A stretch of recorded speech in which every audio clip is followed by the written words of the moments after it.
Hey everybody, Zach Strauser here with Jared Gilbertsen, and it is, what is the date today? February 26th, and we're kind of experiencing a pretty early-ish feeling spring so far. Low snow volume and getting that spring itch. Feels like it outside, sounds like it, and smells like it. So we're actually excited to get some crews out. How you doing, Jared? Pretty good. Yeah. Pretty optimistic, ready to work. Yeah. It's last week I was away, and I just kind of looked at this week as our kickoff. I mean, obviously year-round we're working on landscape and snow services, but I think right now it just kind of fully has that spring feel, so I'm excited. So what's, I don't even remember when we shot the last podcast. It was too long. Yeah, too long ago, but it was you and me, and some stuff has changed since then, so... Yeah, I think ultimately one of the bigger changes. So just real quick, just in a sense of the Northeast, just to understand like kind of what's going on with landscape service and snow providers in general, is we've had a pretty low snow year from western PA to southern, even down into Delaware, even the South. Well, I guess some of the South actually got some snow when we were in the 50s, but. It's just such a weather-dependent industry, and it's always good to talk about the weather because weather impacts us tremendously in many different ways, whether it's, what services will be coming up. A lot of times when customers don't exhaust a lot of their snow budgets, they'll do other kind of beneficial projects, whether it be new plantings on the property or capital improvements. So, one area hurts for a lot of us in a sense of lack of snow this year. So far, again, March can be one of the snowiest parts of the year, so you never know what'll come in March. But I think ultimately it should be a pretty opportunist kind of mindset on that properties will be able to do some improvements around them because of maybe less money spent on snow. Also, it's always a little nice when you have those. 1 out of 10 years is basically what we just went through. If you look at the last 3 years, we had a high year, medium, average year last year, and a low year this year. That's kind of the way it goes. I mean, 1 in 10 years, you're going to have a pretty low snow year, and I think we were kind of due for one. So what does that allow us to do? It allows us to get better planning, and I'm really looking forward to not getting pushed into the late spring with landscape services and trying to fit 2 months of work into 1 month, which just seems to be the trend over the last couple of years. Yeah. So I think a lot of landscapers can agree that while you hurt one area, meaning that we weren't as busy as we'd like to be in snow, you will find opportunities in other areas, whether it's operational in landscaping, whether it's serving your customers better on a landscaping service delivery level. Yeah. And I think that's the way we're looking at it this year, is going to be able to go in to deliver better service to the customer because you're not kind of playing catch up from a lot of snow cover. And when it snows every week, it's hard to put your spring routes together because it's just every single day going. Yeah, so. It's because you have to separate your mind in a way, right? And what you're thinking of, because these are almost two separate businesses, right? Yeah, and and I know that there are some snow-only companies out there, and they'll sell. Well, we don't ever have to worry about landscape because we think snow 24/7, 12 months a year. And while I respect that and see that there is value to that, I think at the end of the day, most customers want one service provider year-round. And that's realistic. I mean, they want someone that can offer a professional service at both levels.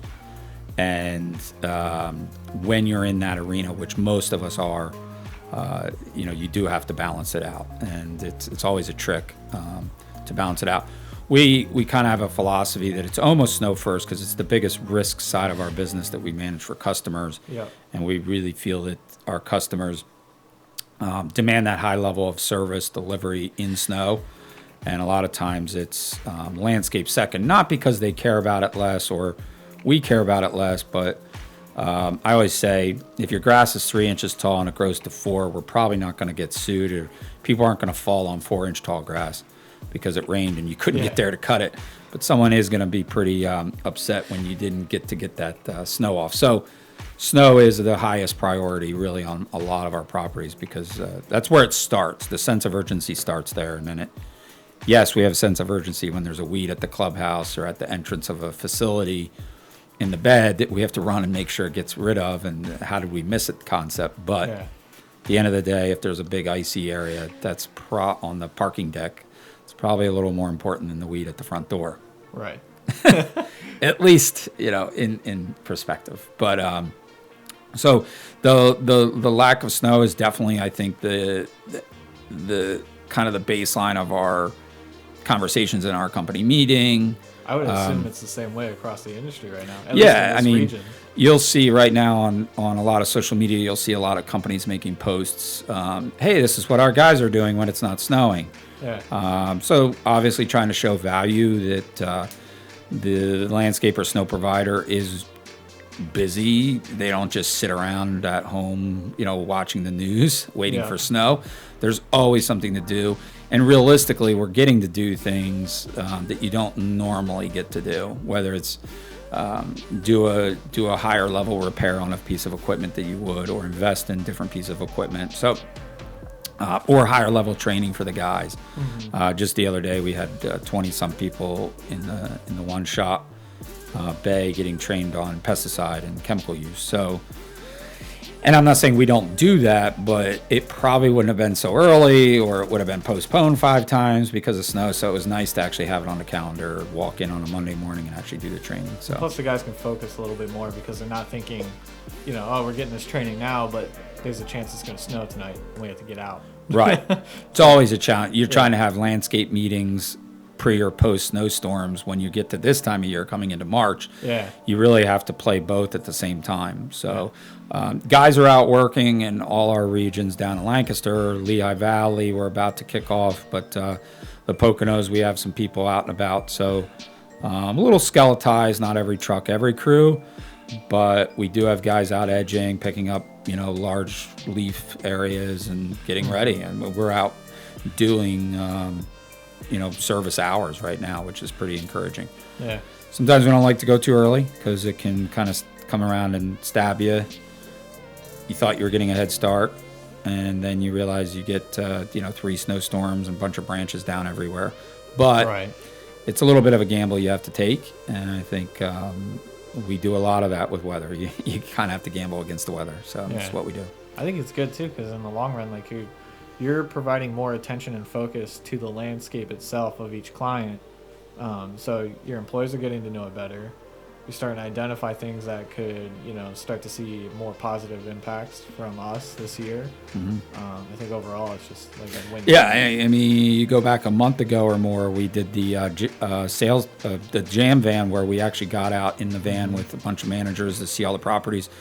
That got postponed 2 months because we did have snow cover. People forget, though, that we are about a 25 to 35% normal winter, or maybe a little higher. I haven't really looked at the exact number right now. I don't want to get too ahead of myself because, like I said, we still have March. Right. And even April, though if it snows in April, we're definitely not happy. But we went out and we didn't have snow on the ground. We were able to see the drain areas, the current condition of the landscape beds, and overall condition of lawn. It's always a tough time of year to grade the lawn condition, but you can see, where things are poor turf even in the winter when it's not green. So we were able to get out, itemize a lot of different problem areas or areas for improvement on certain properties. Mm-hmm. So we're circling back with customers, showing them some of those, or will be through this spring. I think overall, some of the big changes that have happened, other than just the Northeast with some of the challenges that landscapers are dealing with, is that low snow. Do we start landscape? Do we get involved? I think the opportunities right now, the biggest opportunity I would see in the Northeast, in our region, in the landscape and snow profession, is that train early, get ready for your next season, and use it as an opportunity to not be playing so much catch up. And in all, maybe everything kind of works out by the end of the year. Because again, if you're looking at a fiscal year, next November, December could be and we personally look at snow as a fiscal year. Our tax returns are done. We don't do them in a March to March. So we look at our income, our service delivery, everything from a January to December. So for us, our seasons start as snow and end as snow. Yeah.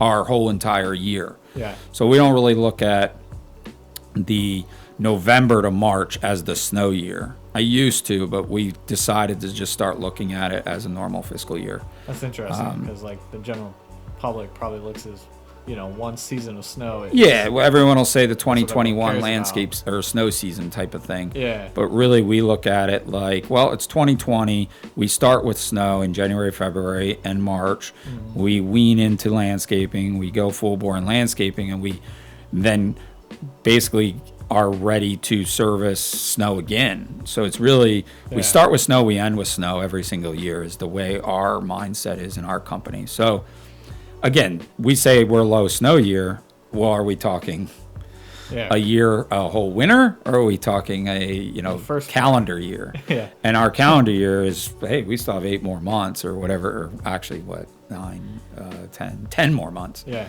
So we have 10 months to prove that wrong. So right now we're not having snow. Let's get ready for spring and get out. I think that's the biggest thing.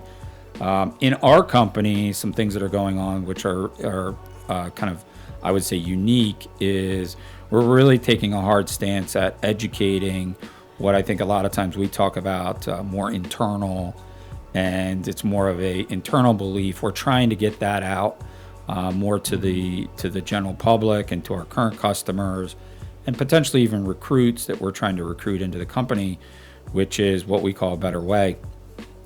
And that's kind of what the jam van, when 8 managers got in the van and we all moved around, that's what we were focused on. And what we say a better way, it's, well, why do we have these type of plants in front of the building that are high maintenance? They're actually on the invasive list. They're not even a quality plant. It's just because that's what the builder or developer had to put in to meet budgets, or for whatever reason, that's what plant is sitting there, and it doesn't mean it's the right plant for the spot.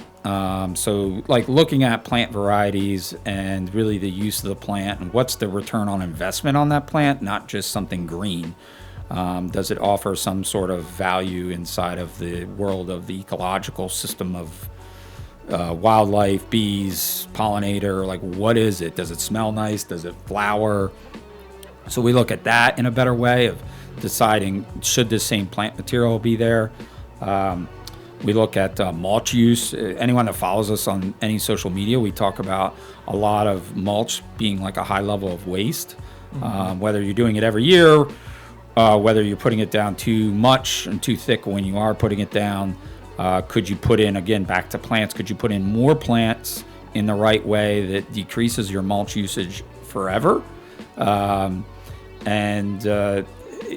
From my standpoint, when you look at what a cubic yard of mulch has to go through to get to someone's property, it's pretty daunting. From whatever tree or whatever wood product gets ground up, gets dyed, gets ground 3-4 times, gets loaded in diesel trucks by diesel machines, then gets transported most of the time to a landscape facility or a garden center like ours, then gets dumped by a diesel truck in a pile, and then we load it in a diesel truck or a truck with a diesel machine, and then that gets transported to someone's property, then gets blown by a diesel machine. A diesel truck then we backpack blow off the walkways with a 2-stroke blower, and that cycle goes every spring, every time. And while mulch does help your plant material, it doesn't necessarily always help it, and it actually can hurt plant material, especially when it's done improperly, too often, too thick, too much, or put down kind of in the wrong areas, meaning up against the tree base. So sure, do we have properties right now that have buried tree rings? We do, and we're trying to educate customers. We need to unbury them, not necessarily from our doings. It could have been from picking it up from another contractor. So or from when the developer put it in a few years ago if it's a newer property. Yeah. So between plant use, mulch use, the other thing that we're trying to educate our customers on is our lower footprint on using our propane mowers, Yeah. electric weed whackers and blowers, or trimmers, I'm sorry. Some of our hedge trimmers are actually electric also. We did have a few robots running last year kind of as a test pilot. And from the industry standpoint, it's pretty neat. There was just a technology conference put on by Lawn and Landscape magazine down in Orlando. I did not get to attend because I'm a new father as of 5 weeks. And so I've been a little more homebound helping with that. But so I didn't get to go down there. But huge fan of the actual event. I actually was on the committee board that helped found and structure the actual first year of that show. So the technology side of it is kind of from an environmental side. So we're looking at like what properties can we put robot mowers on, and other things like decreasing the amount of annual flowers we put every year. Can we supplement some of it with perennial flowers that come back every year? We are implementing a new routing system within some of our trucks. We're doing a test pilot. We've always had GPS for our trucks, but now we're doing this kind of bolt-on module into our system that really breaks down. I'm not fully certain on it. One of the managers is overseeing it, but it really kind of tries to synchronize our routes in a way that's much deeper than just telling Google to tell you what's the best way to drive. I don't know how to explain it fully, but we are trying to synchronize how we move around. We're getting really stringent on what we call AM and PM shop time. And again, this all falls under the Better Way. It's not just environment. So it's a better way to service our customer from an environmental return on investment from an environmental standpoint, but also return on investment just from an operational standpoint. At times, all service industry right now is very hard pressed on labor costs, rising material costs, but yet our client base may not be able to take increases or as much as we need to impose at times. So the Better Way is not just from an environmental standpoint, but it's pretty funny when you really dig on the environmental side. You can turn to the other side of where a lot of times it does give you a return on investment. Just go back to the mulching. Yeah. If we skipped mulching for 1 year, yes, it won't look as fresh and as deep and as dark looking, but we've just saved a lot of our properties. We see almost like a 20, 30, 40, all depends on the size property and size mulch beds, but it can be 30% of a property's cost every year is putting mulch down every year. Yeah, that's huge. So kind of coming up with different tactics, if you're going to help from an environmental standpoint, from a health of your plant standpoint, and then from the budget standpoint from the customer, it's kind of a win-win all the way through. So, right. But go back to an operational efficiency on a Better Way. Our shop space is probably one of the places, and every landscape company can lose a lot of money in travel, shop space, time. We call it non-billable time, where it's, they went to a job, they took 2 hours, but then it took 2 hours to transport and unload the truck and have a meeting, or maybe stand at the truck and talk about the football game. So, or not football in summer, but whatever else, or their vacation, time, right? Stuff that doesn't matter or has no use in terms of getting the jobs done and getting out quick. Exactly. So we call it AM, PM, and transition and job synchronizing. There's like kind of 4 levels that we are highly working on as a group, especially my production team. And those 4 things, AM, PM, job transition, and synchronize, all kind of mean a different thing. And each one of those are going to be getting worked on with every crew, and where we're looking to increase efficiencies, period. So that falls under our Better Way campaign. We're actually implementing, as it looks right now, a new mulch blowing truck. So yes, we'd like to see some less mulching, but we still do a lot of mulching, and we're going to be implementing a new machine that's a little more efficient, quite an investment, but we look to hope to see that hit. Won't go into too much detail if it for some reason doesn't come to fruition, but I think I think we're pulling it together. That same truck is going to be then switched over to a liquid brine truck next year is what our goal is. So that's going into late 20 and into 21 spring. We're looking to unroll and roll out some liquid salt and brine treatments on our properties, primarily for pre-treatments for snowstorms and some for post-treatments. Yeah. To, again, better way to decrease salt usage. Right. There are a lot of stats starting to surface that salt is not good for our water, and especially at the volume our country uses it. So we do, as an industry and as a company, we will be taking a stance to look to decrease that with the same, if not better, results on our customer properties once we transition to it. Yeah. And you also actually get a different way that it's actually affecting the property in the sense of concretes, asphalt, storm drains, building structures. So when we go over to more liquid, we'll also be minimizing as much corrosive and breakdown of their capital, expenditures of the property. So we're excited about that. We have a group of managers right now working on they call it their weed control meeting, where they're talking about all different products that we can use that is not formed of the traditional synthetic stuff that we use. So it'll be interesting to see what they kind of find out through this year. We've talked about it last year. It didn't really surface as hard as we wanted. But I think this year we're going to find some pretty good momentum. We're picking a couple target properties.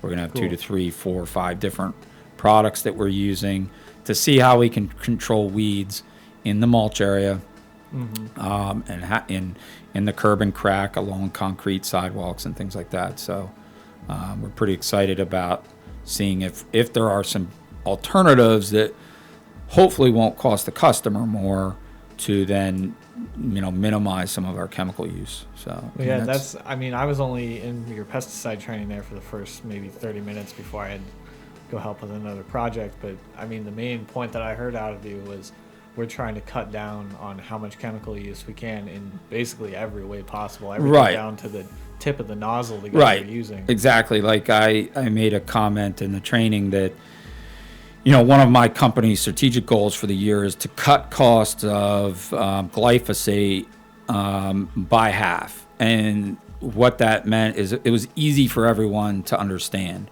So if, let's just say we spent $15,000 a year or $20,000 a year on pre-mixed products sitting on the shelf that then we mix and make in our backpack blowers or sprayers. Sorry. If we could decrease that in half, sure. Great to save $7,000, but we could spend more or the same amount in research on tips, nozzles, methods, different ways to use these backpack sprayers. Or they make electric. Talk about technology. We make chargeable backpack sprayers now that are electric, which you can get a constant volume. You can control your volume better, where you're not hand pumping on your left, spraying it on your right. So. Yeah. And for any landscaper, they would know what that means real quick. So sorry to talk fast on that, but there's definitely ways to improve in how we actually spray it. Yeah. And that's where I'm trying to get that quantity down, is the method of how we're using it. So the coolest thing with that is it's not the maybe $7,000 we save in material, because I'm sure I'll use that in other ways, whether it's whatever. Right. It's that we will decrease the quantity of product going onto the ground, which is a win-win for everyone. Right. Not hurting the environment. And clients will like it. So talk about a better way, just for if we can plant more plants in the beds, we decrease raw square footage of mulch. We should decrease, ounces of Roundup any glyphosate sprayed in a bed. Right, because we have more plant material. When you have more plant material, you can't as easily walk around and spray more product on the ground, because you could hurt the plant. Right. So now what you have to do is a little hand weeding. But when you create shaded ground, you create less weeds. So if you're plant bed is covered with more plant material, you're probably going to have less weeds. Right. And I always like to say, if you have a thumb-sized weed, or even maybe half the size of your arm in the right plant bed, say you have a bunch of ornamental grasses in a bed, if you have a 1 foot tall weed growing in there, you're probably not even going to notice it. Yeah, not for a while. So, when you look across the bed, it's like, oh, that looks like a nice landscape bed. Right. There's 5 weeds in it. If it was just open mulch, you basically see that weed, that big dandelion that looks like a carrot growing. You got to get rid of it, right? So it's not to say that more plants are going to make us not do weeding in beds, but it could greatly decrease the amount of weeding we're doing, whether it's mechanically or with chemicals. Yeah. So it's all one big circle of the better way, and I think that we are just trying to bring this education. So when you and I talked about when you got onboarded to help us with marketing and help us with content creation, one of our big focuses is educating the client, because it's not something where I can just show up and say, we have this better way, this is what we're going to do, and you get all excited and just do it. A lot of times there's board of directors to influence, there's bosses to influence, there's other decision makers, and it's not as simple on any commercial property, HOA, apartment complex, whatever type of property it might be. It's not as simple as just one person making a decision. So even if it is one person, we have to influence, educate over a period of time, and then they start getting to the point where they ask us, hey, I think I'd like to move in that direction, or Right. Can you tell me more about that? So we've been working on it for the last several years, kind of too much behind the scenes. So now we're bringing it out on the table, kind of starting to talk about it, that the green industry is what we are called, is not that green, and we need to do a better job as an industry. And we're not the only landscape company. There's a lot of landscape companies working on the same thing. We're just probably at the stand, maybe to be a little biased, that any consumer or customer out there hiring landscape services should be asking their landscaper, like, where do you stand in the ecological side of things? Being that you're bringing chemicals onto my property, you use a lot of materials, a lot of labor, a lot of equipment to make these services happen. What are you doing to improve your systems? And not just from maybe the environmental side. What are you doing to improve systems with your labor costs? What are you doing to improve systems with your equipment efficiencies and technology? They should be asking those questions. If they're not, hopefully through this type of education, and if you see some of our posts, again, are we awesome educators in this movement we're trying to make or stance? I would say no, but we have to start, and that's what we're trying to do. So Yeah, we want to just open dialogue and get more people talking about, like, what are some positive changes we can make as a whole, because we can try and push and sell a better way services, just more environmentally friendly services, but if nobody has an interest in purchasing them, then right, it's not going to happen. right. So. I think here's a good example. We may post, or someone may post in this industry, and again, we're guilty. So by no means I hope to not offend anyone. I'm not talking any down on any company. It's just in general, we've had a process of posting a big picture of a big loader with a big snow pusher on the front. And anyone that doesn't know what that is, it's a big box. It's like a 3-sided box that pushes snow across the parking lot and corrals it. So it doesn't plow to the left and right. It plows it in one kind of direction and gets it across the parking lot. So that plow gets seen in this video or this shot, and it says, hey, we're an able company, we have heavy iron, we can do big properties, we can whatever. But are they really getting down to, hey, it's a certain type of plow that's on the front that's called a live edge, or we can scrape better and tighter than the old rubber edges with this pusher. So in return, you're going to use less salt. In return, help the environment. In return, maybe cut costs. And sometimes it might not be cut costs, because that pusher costs a lot more than a traditional old pusher, but we are using less salt. So maybe it's a counterbalance where it's kind of flat on the cost concept, because you're using less salt, but your equipment costs more. But in return, are we educating that that's a return on less salt? We know we're talking about it internally. Yeah. And if I was talking with another contractor at a trade show, we're talking about it. But are we bringing that to the front? When we show that picture of that loader and plow, are we saying, did you know this property with this loader is using 1/3 less salt, or whatever it may be? Mm-hmm. So, yeah, those are some big factors that I think a lot of times we take for granted or overlook, even internally. Like, I know for one, I don't know every way that we're actually doing something more beneficial than the next guy, or and just in general, that we're doing everything we can to help Right. the environment and help save money for everyone around. And well, it's a pretty fast-paced environment in business and our lives, even on a personal level. So things move really fast, and it's just like, hey, give me a price to plow here. Hey, like from the customer standpoint, I don't know, like I don't really have enough time to talk to you about all these benefits. Mm-hmm. So it's like, if we can just always be talking about that, lack of better word, return on investment, ROI, you'll hear about all the time. And ROI isn't always on a monetary dollar amount. It can be a lot of other things. Yeah.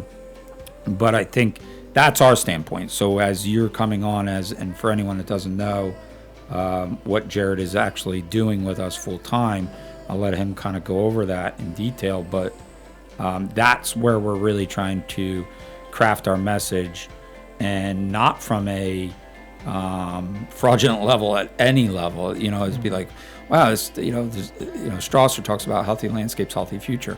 Yeah, I mean, that's what we're trying to change. And we believe that the only way we're going to be able to fully do that is quite some time of education, because we're at the forefront with a bunch of other people that are at the forefront. But the masses, it's funny, I made a post on something from a better way mindset, like, hey, there is a better way to do this, and I forget the exact, but the funny thing is, someone made a comment that said, right on.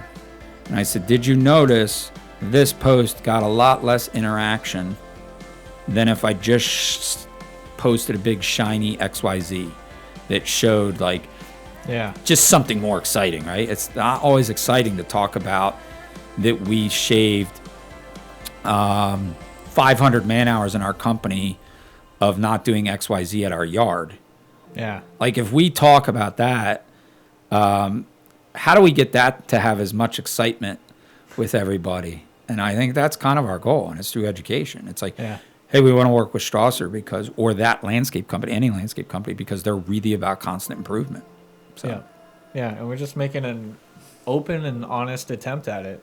That's Correct. Huge. We just have to come at it in the most, honest way possible, so that people understand that, like, look, we're all trying. Yeah, just in our recruiting, we had last Saturday, we had a open house recruiting day, and it was like, we had about 8 or 10 people show up at the main office, and a few show up in the Lancaster location.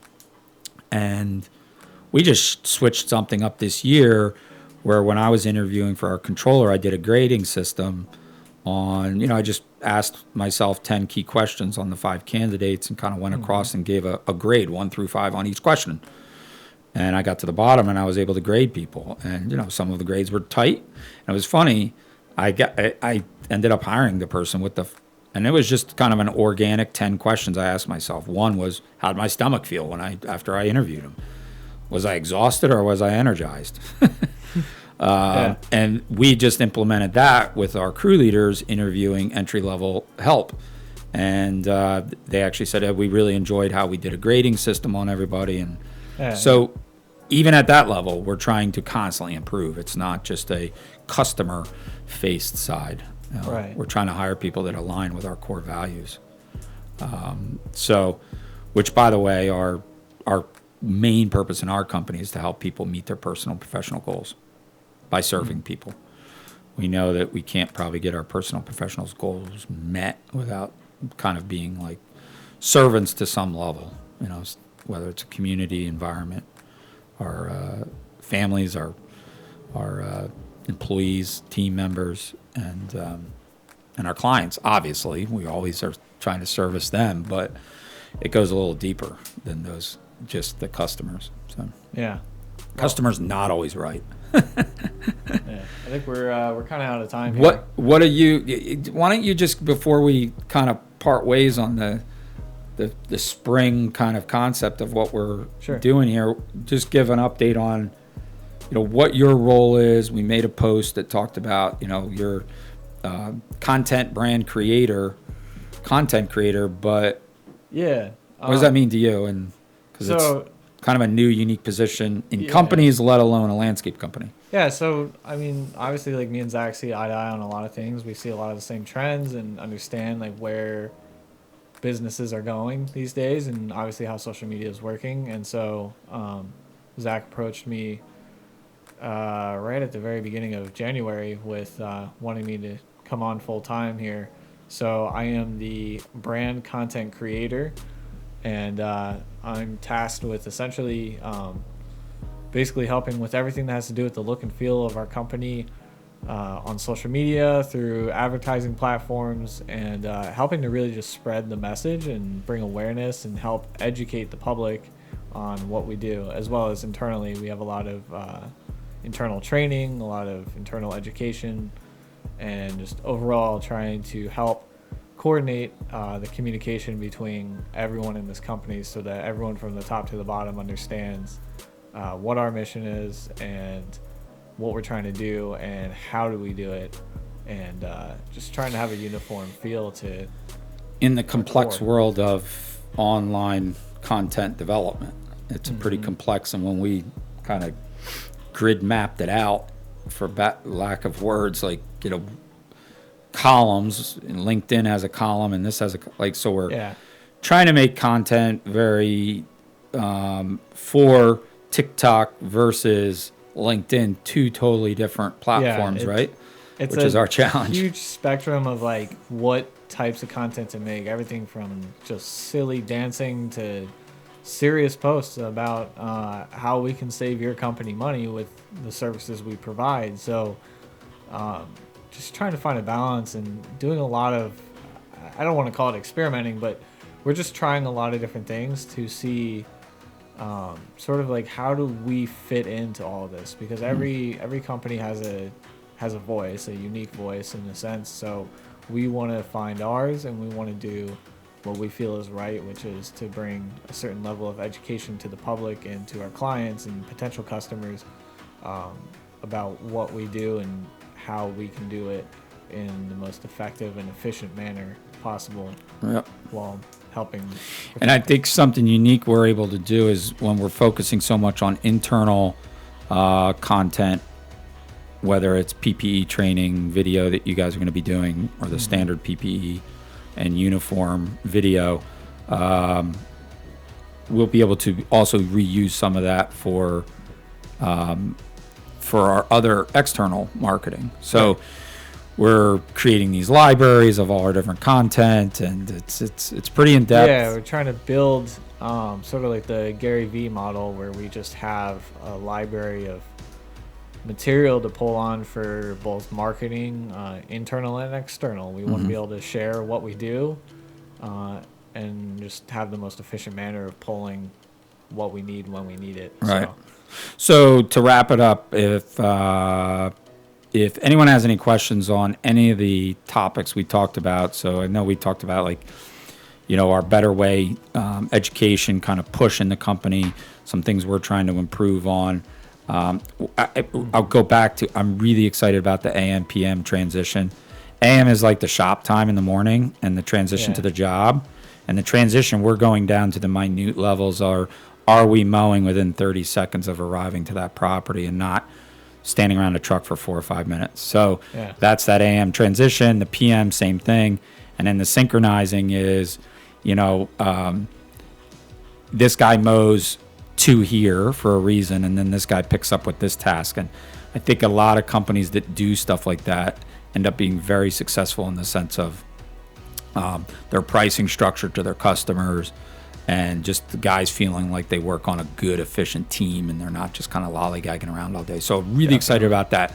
So by no means do we want to come across as we have this great big thing we're working on this new initiative on environmental focus. And by the way, we're doing this great branding campaign with Jared this year, him coming on full board, we start getting down into the weeds and the nitty gritty on, where we exactly put our cone behind our truck and how fast it takes us to do that. So it's exciting stuff too.